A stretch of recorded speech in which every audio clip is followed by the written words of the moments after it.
Hey, Bayek, it's me, Ian, and in today's video, well, I'm going to review this. It's just, I can't talk about this enough. I hope I don't go on too long, but I may end up rambling on and rambling on. But this has come from, yes, my local corner shop again. What a great man Girish is. He's got me this, and this is fantastic. Honestly, I just it came through yesterday, so I've been looking at this, thinking a lot about this. It's got the old juices going, and basically it is Doctor Who Chronicles series. It's a series that they're producing 1973.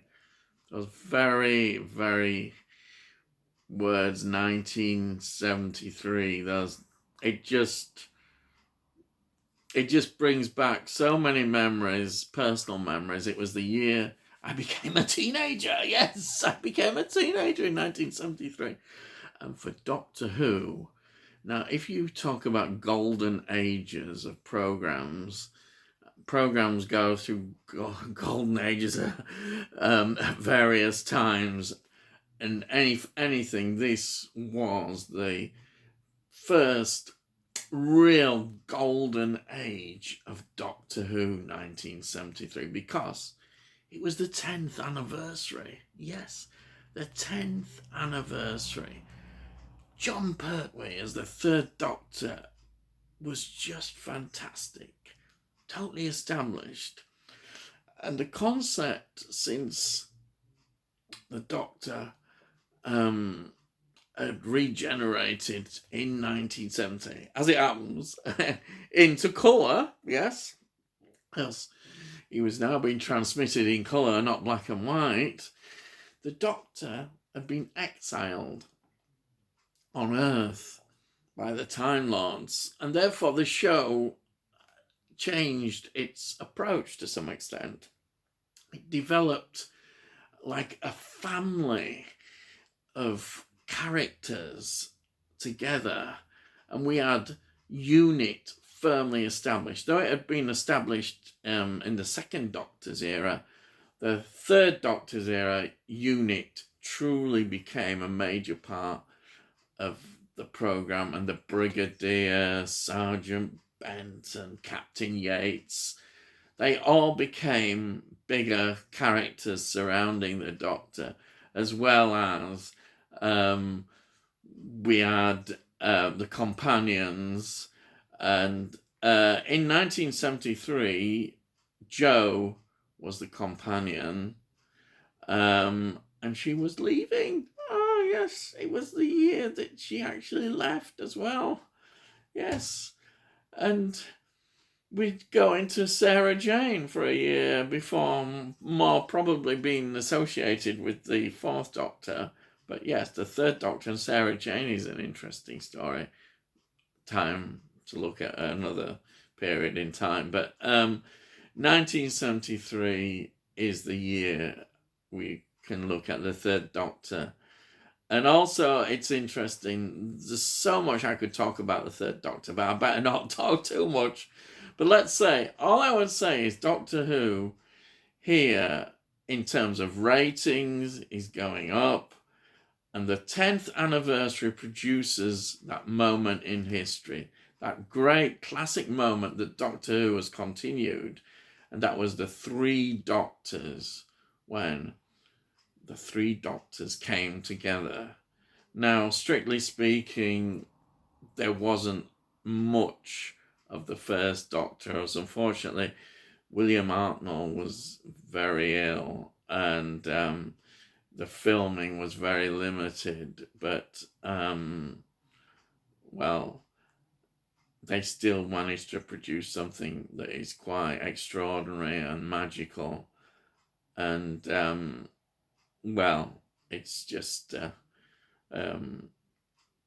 so historical. If you're a Doctor Who fan, there's so much that we can talk about that happened in this year.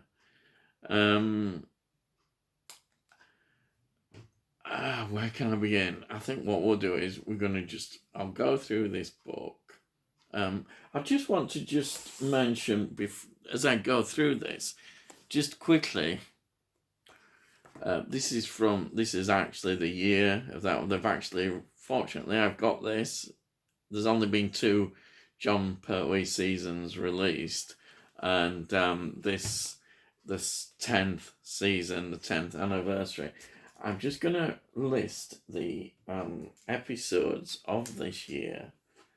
And the episodes are The Three Doctors, which starts off the season. Then we've got The Carnival of Monsters, yes. Frontier in Space.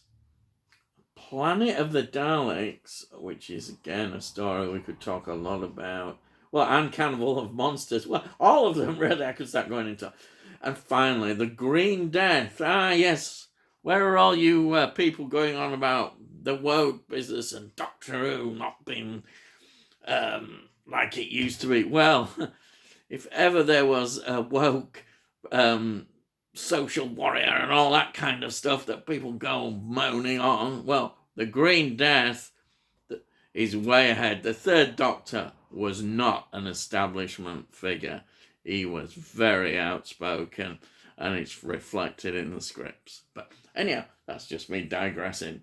But that's the actual 10th season. I just thought I'd just put that in. Look at that. Fantastic. Anyhow, we'll go back to this. Right. So I'll just take these glasses off. My glasses here. Bye. Right.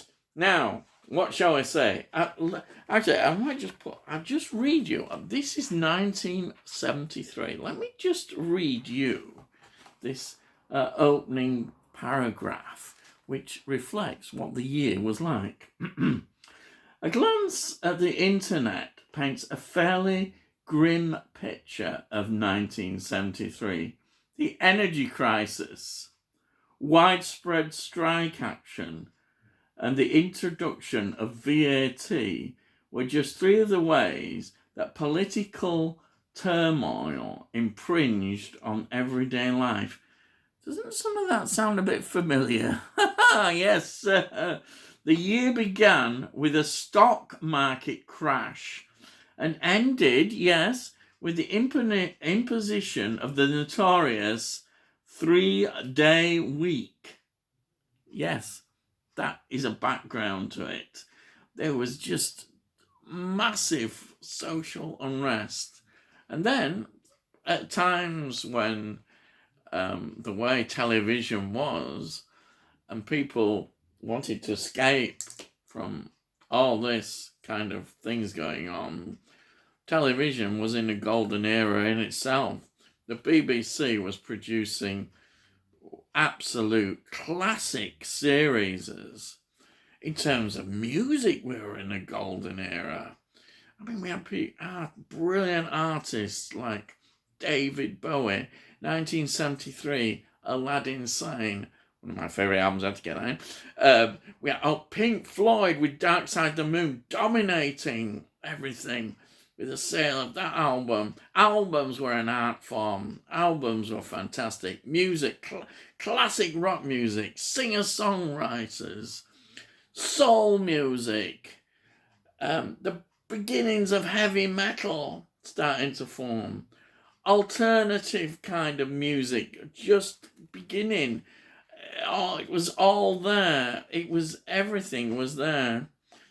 And what can I say? 1973. But let's get back to Doctor Who. So, looking at this, how we start with Doctor Who is we get an introduction about how Doctor Who transformed itself for the 10th anniversary, how it was reflecting in the programme. People wanted escapism, people wanted to celebrate this programme, and that's exactly what we got. We got all sorts in this 10th season. The episodes reflected that. And here we've got a diary of Doctor Who which goes through each month of 1973 and how Doctor Who was reflecting itself, the episodes, what was going on in the media, the writers, the merchandise, everything. Doctor Who was really in full steam. There, it goes from month to month, looking at that. And then we've got here, well, a look at the big episode, the Three Doctors. We get a whole analysis of the Three Doctors. And then we get, this is also things about the technical sides of Doctor Who, all about the writing. Terence Dix was very much involved in the writing. There's a lot about how they looked at the program, how they sort of wanted to reflect what was going on in the world. There we are again. And what was going on in the country into the scripts as well. And that's what they did. Oh dear. Yes, they were doing it then. Yes. A very interesting article, that one. And then we get talk about the Third Doctor, about his outfits. How every sort of season they kind of get a makeover. And how he's becoming more elegant, flamboyant. I mean, he looks a very establishment figure. But he wasn't, was he? Oh, no. But he was the action man. He was suave, sophisticated. He was like an older James Bond, the Doctor was. Yes. Absolutely. Wonderful. Absolutely wonderful. More about him. This is a massive article. I mean, there's lots of articles in here. And then, again, a very important, different kind of story, which was a satire. Oh dear. Ah, yes. The Carnival of Monsters. It's an episode that is, I think, talked about a lot more now in Doctor Who circles, and perhaps at the time realised how clever an episode it was. Absolutely. Then we've got to talk about the special effects, all the models that we used. I mean, you think about the budget of Doctor Who and all the people involved in making it. I think people forget about all these things, you know.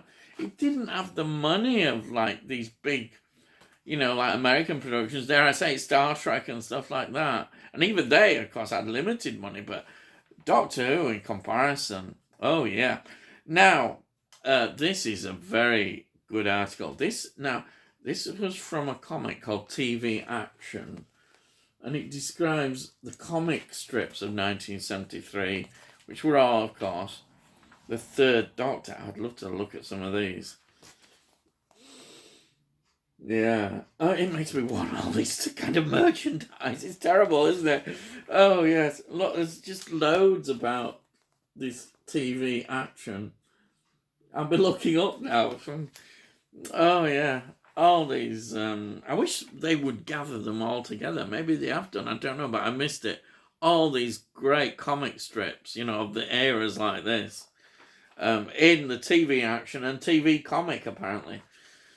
Yeah, let's see. Then there's an article about all the actors involved in Doctor Who for the 10 years and where were they in 1973? What were they doing? It looks at all their careers in that period of time. Then we've got a look at Frontier in Space, another great episode. And I feel that is I'm sure it is. Sadly, that's the last episode of The Master. Kind of make the best Master ever. Roger Delgado. I know a lot of the newer Doctor Who fans probably wouldn't agree. They might even not know him, some of them, never seen him. But he was absolutely spot on. Without him, the Master wouldn't have developed how he became throughout the history of Doctor Who. Roger Delgado just added so much to the role. There we've got that on location. That's another great thing, that Doctor Who was still able to do location shooting, which helped so much. It didn't keep it studio bound all the time, and it really, I know a lot of people get the idea it's another of those pits again that they would go in, as create a planet, but there it is. Oh, look at this. This is a section on jigsaws and Doctor Who. Yeah, I know I had. Oh, I ain't got any of these jigsaws now. Oh, you look at these and think, oh God, I wish I had some of these jigsaws. Oh, Lord. And then it's on about some of the special effects singles and records that were released. And, oh, my. What can you say? And of course, the Answer Me a tribute to the... Don't forget, Target books was really getting going then. Target books were when you didn't have any videos to watch, or DVDs, or Blu-rays, you had to see episodes through reading about them in Target. Yeah, Target books. They started to do all the episodes and add them as novels. And then, this Planet of the Daleks is such a great Dalek story. It's a very... If you look at Dalek stories, it's actually quite an underrated Dalek story. But it's absolutely brilliant. If you've never seen Planet of the Daleks, then I would watch it. The model work's great. The concept is great. There's something very special about it. Now, again, luckily, I've got a couple of the John Pertwee annuals from that era.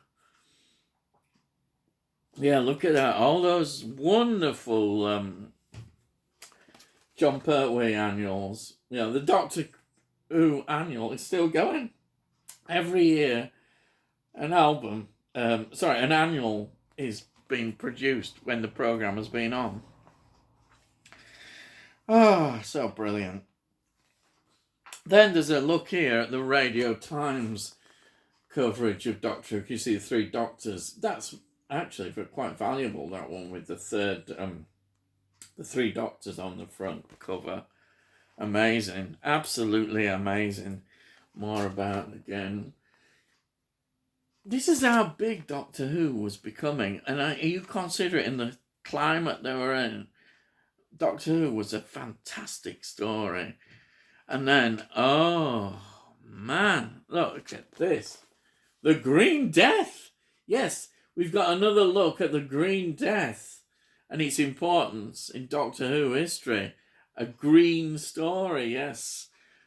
A story that would make some of these people worry now, thinking, oh heck, look at Doctor Who. Look what he's doing.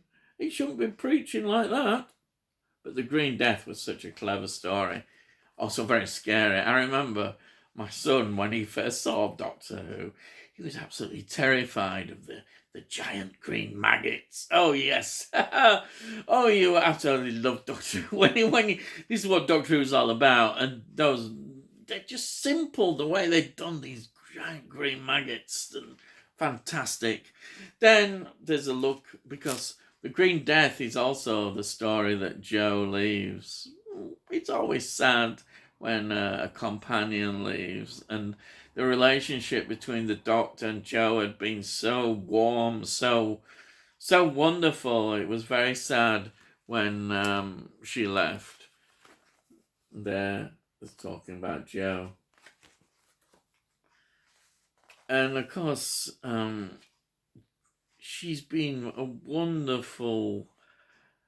Katie Manning has been a wonderful actress in terms of continuing to support Doctor Who throughout the years, and she even came back in the Sarah Jane stories, which is really nice. And she's always wonderful in conventions and interviews.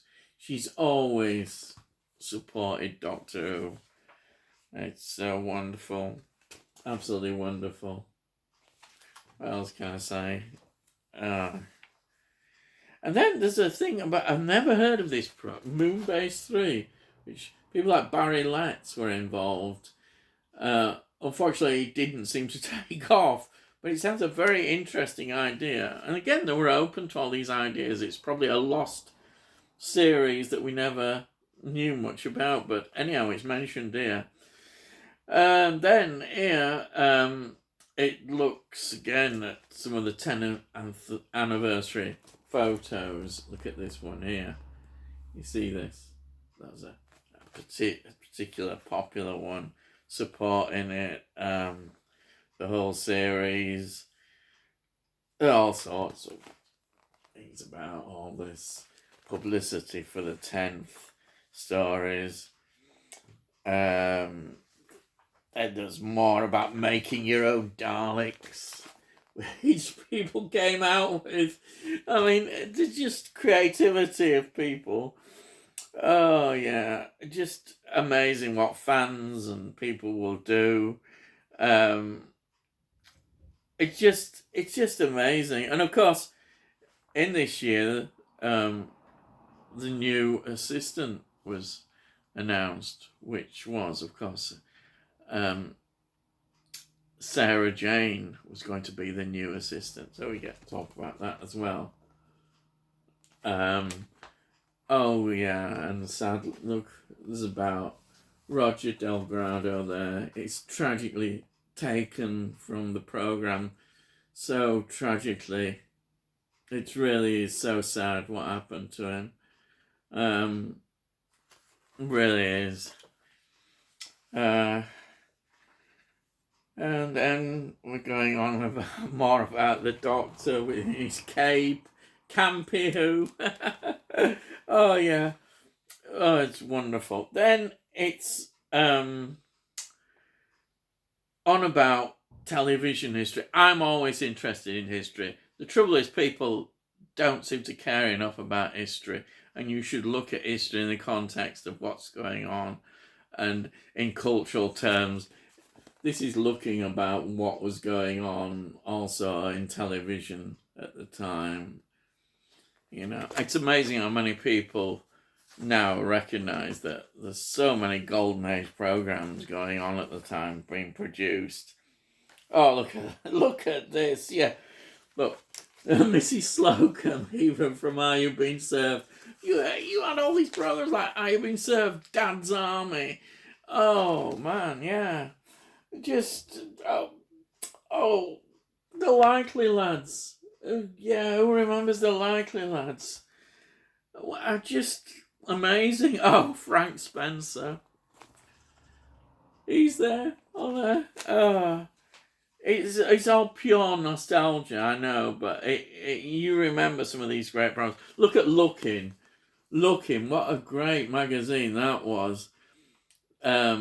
Aimed at kids, of course.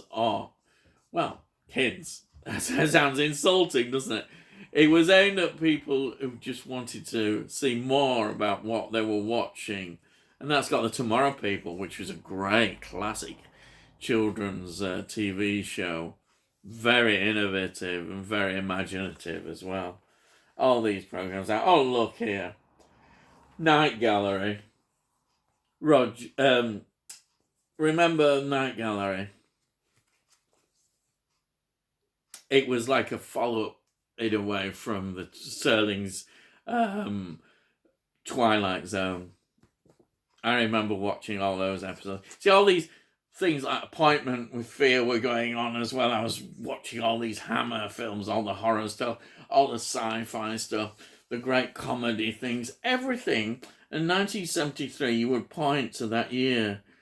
Oh yeah, they're showing on ITV, like they had things like UFO. Remember UFO? UFO was showing at that time. Oh wow. I mean, this is such a golden age. And then there's a final thing looking at all the ratings, how big ratings were at that time when people had to it was a massive escape watching television for all what was going around, especially when we had power cuts as well, and TV at 10:30. That was it. There was no TV after that, and everybody was in the dark and with your candles on. I remember that. It was exciting, but there it was. It was great. Yeah. He says it wasn't really. We wanted it was a great relief when the electric came back, but yeah. Anyhow, all that has just been me going on about this. This is what's triggered everything. It's given me a lot of ideas, actually. Thinking about my collection and reflecting it on particular years. We may in the future develop that idea, and we can talk about, certain shows and programs and things in my collection which reflect a year. And so 1973, when I became a teenager. Yep, Doctor Who. Quick, I've been going on. Crikey, I've gone on a long time, but I just couldn't help it. I got going. Anyhow, I've been rambling on. I always do. So all I've got to say is, if you're interested, want to know more, come and give comments. Let's get all involved. Subscribe. Tell me what you want. Tell me just kind of things that you would love to see. If you love this, just give it a like. Please, just give it a like. It helps, and people then can see more about what we're doing and hopefully contribute ideas as well. That would be fantastic. So please give it a like. It costs note. That's it. So all I've got to say is, I'll see thee, and I'll see thee again.